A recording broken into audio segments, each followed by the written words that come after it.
కోయారే కోయ కోయ కోయ్ కోయ్ కోడిని కోయ్ అనే సాంగ్ సోషల్ మీడియాను షేక్ చేస్తున్న విషయం తెలిసిందే.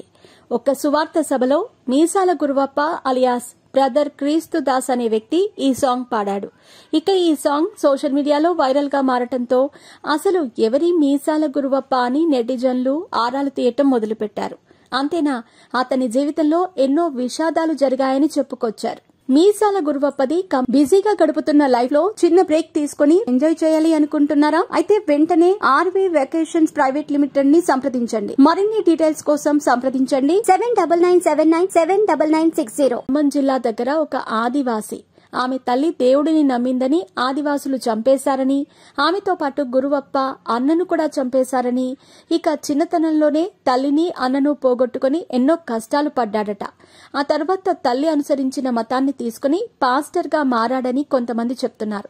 ఇంకొంతమంది మాత్రం యుక్త వయసులో ఉన్న అతడికి తండ్రి విషం ఎక్కించి విషపు మనిషిగా మార్చాడని, ఆ తర్వాత అతడు చనిపోయే స్టేజ్ కి వచ్చాడని, ఆ విషాన్ని తీయటం కోసం అడవికి వెళ్లిన గురువప్పకు దేవుడు కనిపించి సందేశం ఇచ్చాడట.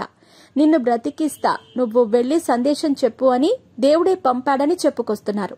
నెటిజన్స్ చెప్తున్న స్టోరీలో ఎలాంటి నిజం లేదని సమాచారం. అసలు గురువప్ప ఎలాంటివాడు అనేది నీల్ రాజు అనే వ్యక్తి ఫేస్బుక్ లో వీడియోలు కూడా పోస్ట్ చేశాడు. అసలు అతను పాస్టర్ కాదని, అతను ఒక కామాంధుడని, ఒక మహిళపై అత్యాచార యత్నానికి కూడా పాల్పడినట్టు చెప్పుకొచ్చాడు. హైదరాబాద్ బోరబండలో ఈ ఘటన చోటు చేసుకుందని చెప్పుకొచ్చాడు. ఇక తాజాగా పాస్టర్ జాన్ మాస్కో గురువప్ప బండారాన్ని బయటపెట్టాడు. ఒక ఇంటర్వ్యూలో ఆయన మాట్లాడుతూ, ఇలాంటి పాటలు ఒరిజినల్ క్రిస్టియానిటీలో లేవు, ఎవరూ అంగీకరించరు. చాలా మంది డబ్బు కోసం, పేరు కోసం పాస్టర్లు అని చెప్పుకొని ఇలాంటి పాటలను క్రియేట్ చేసి దేవుడి నామాన్ని అవమానపరుస్తున్నారు.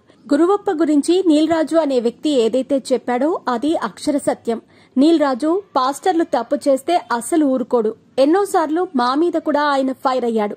అయితే ఆయన ప్రశ్నిస్తున్నాడని, అలాంటి దొంగ పాస్టర్లందరూ కలిసి అతని ఉద్యోగం పోయేలా చేశారు. నిజమైన పాస్టర్ ఎవరైనా ఉంటే తప్పు చేసినా కూడా క్షమిస్తారు. అదే కదా క్రిస్టియానిటీ అంటే.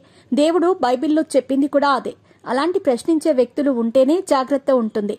అలాంటి వారు లేనప్పుడు ఇలా కోయ దొరలు బయటకు వస్తున్నారు. ట్రైబల్ పేరు చెప్పుకొని ఇలాంటి పాటలు పాడి దేవుడిని అపహాస్యం చేస్తున్నారు.